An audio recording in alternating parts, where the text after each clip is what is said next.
अस्सलाम वालेकुम जी और सत श्री अकाल नमस्कार दोस्तों। भाई अजीता जी बाज़ार गुरुद्वारा दरबार साहिब करतारपुर तो इस टाइम चढ़ते पंजाब तो चाचा तो बतरीया दो साढ़े नाल साढ़े सज्जन बैठे आ ते सज्जन मैं इसलिए कह रही हूँ कि इस टाइम तक चाचा जी भी साढ़े सज्जन बन चुके हैं। गपशप असी इन्होंने लाई है तो नाल बाजी होरी भी हैं। एक दफ़ा नाम दसो बाजी की अपना? मेरा नाम जी बलजिंदर सिंह। तो चाचा जी तुहाडा नाम? जगतार सिंह। अच्छा बाजी तुसी ये दसो कि तुसी कोई गल कर रहे सी कि पाकिस्तानी किहड़े एक्टर जिहड़े आ वो चढ़दे पंजाब दे विच बहुत ज़्यादा मकबूल हैं, उन्हां नूं देखिया जांदा है, वो प्लीज़ दसो। नुमान इजाज़ साहब, सोहेल अहमद साहब, आफ्ताब इकबाल साहब, नासिर चनेटी, इफ्तिकार ठाकुर, अकरम उदास। हाँ हाँ जी। फिर एक अपने अमानत चंद जी। हाँ हाँ जी। अच्छा अच्छा। और फिर अपने एक हैगे सीगे की नाम सी उन्हां दा यार मैंने भुल गया हुणे। वारस ड्रामा जिहड़ा कर रहे सी जिक्र। वारस ड्रामे च भी बड़े सी सारे। मेरे दिमाग स्किप कर गया मेरे। जी जी। फिरदौस जमाल साहब। फिरदौस जमाल साहब। हाँ जी। और सरमद खूसट साहब जी जी हैगा सी अंधेरा जाला बड़ा मशहूर सीगा। बिल्कुल हाँ जी। फिर एक अपने सलीम शेख जी जी ਉਹਨਾਂ ਦਾ ਬੜਾ ਮਸ਼ਹੂਰ ਡਰਾਮਾ ਇੱਕ ਚੱਲਿਆ ਸੀ ਰਾਹੇ ਮਨਸ਼ਾ ਜਾਤ ਦੇ ਨਾਵਲ ਦੇ ਉੱਪਰ ਬਹੁਤ ਅੱਛਾ ਰਹਾ ਵਾ। ਔਰ ਇਹ ਸਾਰੇ ਜਿਹੜੇ ਮਤਲਬ ਡਰਾਮੇ ਨੇ ਬਹੁਤ ਨਾਲੇ ਜੀ ਤੇ ਮਤਲਬ ਆਪਾਂ ਦੇਖਦੇ ਹਾਂ ਰੈਗੂਲਰਲੀ YouTube ਦੇ ਉੱਪਰ ਪੁਰਾਣੇ ਜਿਹੜੇ ਪਾਕਿਸਤਾਨੀ PTV ਦੇ ਉੱਤੇ ਪੰਜਾਬੀ ਡਰਾਮੇ ਆਉਂਦੇ ਖਾਸ ਤੌਰ ਤੇ ਅਸੀਂ ਬਹੁਤ ਪਸੰਦ ਕਰਦੇ ਹਾਂ। ਪਰ ਜਦੋਂ ਵੀ ਕੋਈ ਐਕਟਰ ਜਿਹੜਾ ਜਿਸ ਤਰ੍ਹਾਂ ਨਵੇਂ ਨੇ ਹੁਣ ਜਿਹੜੇ ਨਮਾਨ ਇਜਾਜ਼ ਸਾਹਿਬ ਦੇ ਹੈਗੇ ਨੇ ਡਰਾਮੇ ਜਿਹੜੇ ਅੱਜ ਕੱਲ੍ਹ ਆ ਰਹੇ ਨੇ ਉਹ ਬੇਸ਼ੱਕ ਉਰਦੂ ਆ ਲੇਕਿਨ ਵਿੱਚ ਜਦੋਂ ਪੰਜਾਬੀ ਟੱਚ ਦਿੰਦੇ ਆ ਨਾ ਉਦੋਂ ਬਹੁਤ ਵਧੀਆ ਲੱਗਦਾ। ਮਤਲਬ ਉਹਦੇ ਚ ਜਿਹੜਾ ਟੱਚ ਪੰਜਾਬੀਅਤ ਦਾ ਹੈ ਉਹੀ ਅਪੀਲਿੰਗ ਹੈ। ਹਾਂ ਤੁਹਾਡੇ ਅੱਜ ਕੱਲ੍ਹ ਜਿਹੜੇ ਹੈਗੇ ਜਨੇਦ ਖਾਨ ਆ ਫਿਰ ਆਪਣੇ ਅਲੀ ਜਫਰ। ਹਾਂ ਇਹ ਬੜੇ ਅਲੀ ਜੋਸ਼ ਇੱਕ ਐਕਟਰ ਬਹੁਤ ਵਧੀਆ ਤੁਹਾਡੇ। ਜੀ ਜੀ ਉਹਨਾਂ ਦੇ ਡਰਾਮੇ ਆਪਾਂ ਬੜੇ ਦੇਖਦੇ ਹਾਂ। ਅੱਛਾ ਨਮਾਨ ਇਜਾਜ਼ ਤੇ ਤੁਸੀਂ ਗੱਲ ਕਰ ਰਹੇ ਸੀ ਤੇ ਨਮਾਨ ਇਜਾਜ਼ ਦੇ ਕਿਸ ਤਰੀਕੇ ਨਾਲ ਕਿਹੜਾ ਪ੍ਰੋਗਰਾਮ ਉੱਥੇ ਤੁਸੀਂ ਬੱਚਿਆਂ ਦੇ ਨਾਲ ਦੇਖਦੇ ਹੋ ਕਿਸ ਤਰੀਕੇ ਨਾਲ? ਈਵਨ ਤੁਹਾਨੂੰ ਮੈਂ ਦੱਸਣਾ ਕਿ ਨਮਾਨ ਇਜਾਜ਼ ਸਾਹਿਬ ਦੇ ਲਗਭਗ ਜਿੰਨੇ ਡਰਾਮੇ ਹੁਣ ਤੱਕ ਬਣੇ ਆ ਨਾ ਇੱਕ ਛੱਡ ਕੇ ਉਹ ਡਰਾਮੇ ਦਾ ਨਾਂ ਹੈਗਾ ਵਾ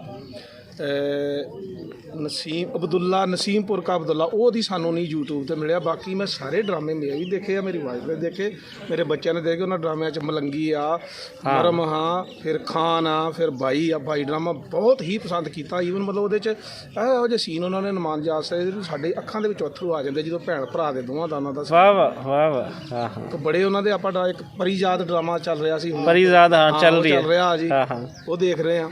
ਫਿਰ ਉਹਨਾਂ ਦਾ ਜੀ ਸਰਕਾਰ ਪ੍ਰੋਗਰਾਮ ਜੀ ਜੀ ਜੀ ਸਰਕਾਰ। ਹਾਂ ਹਾਂ ਬਹੁਤ ਆਪਾਂ ਉਹ ਬਿਲਕੁਲ ਰੈਗੂਲਰ ਆਪਾਂ ਦੇਖਦੇ ਤੇ ਜੀ ਸਰਕਾਰ ਦੇ ਅੰਦਰ ਜਿਹੜਾ ਪੰਜਾਬੀ ਦਾ ਟੱਚ ਹੈ ਉਸ ਵਜ੍ਹਾ ਤੋਂ ਅੱਛਾ ਲੱਗਦਾ। ਬਹੁਤ ਵਧੀਆ ਲੱਗਦਾ ਜਦੋਂ ਨਮਾਨ ਸਾਹਿਬ ਜਿਹੜੇ ਪੰਜਾਬੀ 'ਚ ਗੱਲ ਕਰਦੇ ਨੇ ਜਿਹੜੇ ਉਹਨਾਂ ਦੇ ਹੋਸਟ ਆਏ ਹੁੰਦੇ ਨੇ। ਹਾਂ ਹਾਂ ਤੇ ਬਹੁਤ ਹੀ ਮਤਲਬ ਮਜ਼ਾ ਆਉਂਦਾ ਵੀ ਵਾਕਿਆ ਹੀ ਕੋਈ ਬੰਦਾ ਪੰਜਾਬੀ ਬੋਲੇ। ਤੇ ਕੀ ਕੋਈ ਸੁਨੇਹਾ ਨਮਾਨ ਇਜਾਜ਼ ਸਾਹਿਬ ਨੂੰ ਦੇਣਾ ਚਾਹੁੰਦੇ ਹੋ ਤੇ ਅਸੀਂ ਉਹਨਾਂ ਤੱਕ ਪਹੁੰਚਾ ਸਕਦੇ ਹਾਂ? ਉਹਨਾਂ ਨੂੰ ਤੁਹਾਡੀ ਸੁਨੇਹਾ ਇਹੀ ਆ ਕਿ ਮਤਲਬ ਮੇਰੀ ਜਿਹੜੀ ਦਿਲੀ ਖਾਸ਼ ਆ ਕਿ ਇੱਕ ਵਧੀਆ ਜਿਹਾ ਪੰਜਾਬੀ ਭਾਸ਼ਾ ਦੇ ਵਿੱਚ ਜਿਹੜਾ ਡਰਾਮਾ ਬਣਾਉਣਾ। ਹਾਂ ਬਿਲਕੁਲ ਪਿਓਰ ਪੰਜਾਬੀ ਹੋਵੇ। ਸਹੀ। ਨਮਾਨ ਸਾਹਿਬ ਤੁਸੀਂ ਸੁਣਿਆ ਅਸੀਂ ਜਦੋਂ ਕਿਹਾ ਸੀ ਕਿ ਪੰਜਾਬੀ ਪ੍ਰਚਾਰ TV ਲਈ ਤੁਸੀਂ ਤੇ ਇਫਤਿਖਾਰ ਠਾਕਰ ਸਾਹਿਬ ਕਾਸ਼ਫ ਬਾਈ ਦੇ ਥਰੂ ਕਿ ਤੁਹਾਨੂੰ ਪ੍ਰੋਗਰਾਮ ਕਰਨਾ ਚਾਹੀਦਾ ਹੈ। ਸੋ ਇਹ ਬੜੇ ਵਧੀਆ जी काशिफ निसार काशिफ महमूद हो रहे हैं। काशिफ निसार ड्रामा डायरैक्टर हैं और रांझा रांझा करदी ड्रामा 2 साल की औरत इस तरीके ਦੇ ਉਹਨਾਂ ਦੇ ਡਰਾਮੇ ਨੇ। ਔਰ ਬਹੁਤ ਸਾਡੇ ਇਸ ਟਾਈਮ ਜਿਹੜੇ ਇਹ ਕੈਟਾਗਰੀ ਦੇ ਡਾਇਰੈਕਟਰਸ ਹਨ ਉਹਨਾਂ ਦੇ ਵਿੱਚੋਂ ਕਾਸ਼ਿਫ ਨਿਸਾਰ ਸਾਹਿਬ ਦਾ ਜ਼ਿਕਰ ਹੁੰਦਾ ਹੈ। ਤੇ ਗੱਲ ਹੋ ਰਹੀ ਸੀ ਨਮਾਨ ਇਜਾਜ਼ ਸਾਹਿਬ ਦੀ ਕਿ ਸਾਡੀ ਖਾਹਿਸ਼ ਦੇ ਨਾਲ ਨਾਲ ਹੁਣ ਤੇ ਚੜ੍ਹਦੇ ਦੇ ਲੋਕਾਂ ਦੀ ਵੀ ਇਹ ਖਾਹਿਸ਼ ਹੈ ਕਿ ਤੁਸੀਂ ਕਿਸ ਤਰੀਕੇ ਦਾ ਕੋਈ ਡਰਾਮਾ ਪੰਜਾਬੀ ਦਿਓ। ਤੇ ਅਸੀਂ ਉਸ ਡਰਾਮੇ 'ਤੇ ਬਾਜੀ ਅਸੀਂ ਇੱਕ ਵਾਰੀ ਹੋਰ ਰਿਕੁਐਸਟ ਕਰਦੇ ਹਾਂ, ਬੇਨਤੀ ਕਰਦੇ ਹਾਂ ਕਿ ਤੁਸੀਂ ਇਸ 'ਤੇ ਸੋਚੋ। ਹੁਣ ਉਹ ਕਿੱਥੇ ਬਣ ਸਕਦਾ ਹੈ, ਕਿਵੇਂ ਬਣ ਸਕਦਾ ਹੈ, ਇਹ ਤਾਂ ਤੁਹਾਨੂੰ ਹੀ ਸੋਚਣਾ ਹੋਏਗਾ। ਲੇਕਿਨ ਇਹ ਹੈ ਕਿ ਲੋਕਾਂ ਦੀ ਖਾਹਿਸ਼ ਹੈ ਤੇ ਇਹ ਖਾਹਿਸ਼ ਤੁਸੀਂ ਪੂਰੀ ਕਰੋ। ਹੋਰ ਕੁਝ ਕਹਿਣਾ ਚਾਹੋ ਜੀ? ਹੋਰ ਜੀ ਇੱਕ ਆਪਣੇ ਕਾਸ਼ਮ ਮਹਿਮੂਦ ਸਾਹਿਬ ਆ ਜੀ। ਉਹ ਵੀ ਡਰਾਮਾ ਜਿਹੜਾ ਉਹਨਾਂ ਦਾ ਮੈਂ ਦੇਖਿਆ ਸੀ ਕਿ GT ਰੋਡ ਜੀ।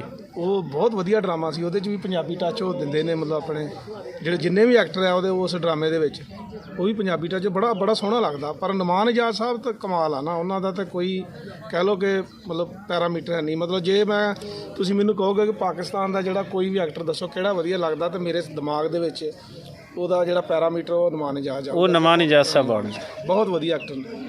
ਚਲੋ ਜੀ ਜਿਉਂਦੇ ਰਹੋ। ਸਾਡੀ ਪੂਰੀ ਕੋਸ਼ਿਸ਼ ਹੋਏਗੀ ਕਿ ਇਹ ਵੀਡੀਓ ਦੇਖਣ ਨਮਾਨ ਇਜਾਜ਼ ਸਾਹਿਬ ਅਸੀਂ ਉਹਨਾਂ ਨੂੰ WhatsApp ਵੀ ਕਰਾਵਾਂਗੇ ਤੇ ਤੁਹਾਡਾ ਸੁਨੇਹਾ ਉਹਨਾਂ ਤੱਕ ਪਹੁੰਚਾਵਾਂਗੇ। ਬਹੁਤ ਸ਼ੁਕਰੀਆ।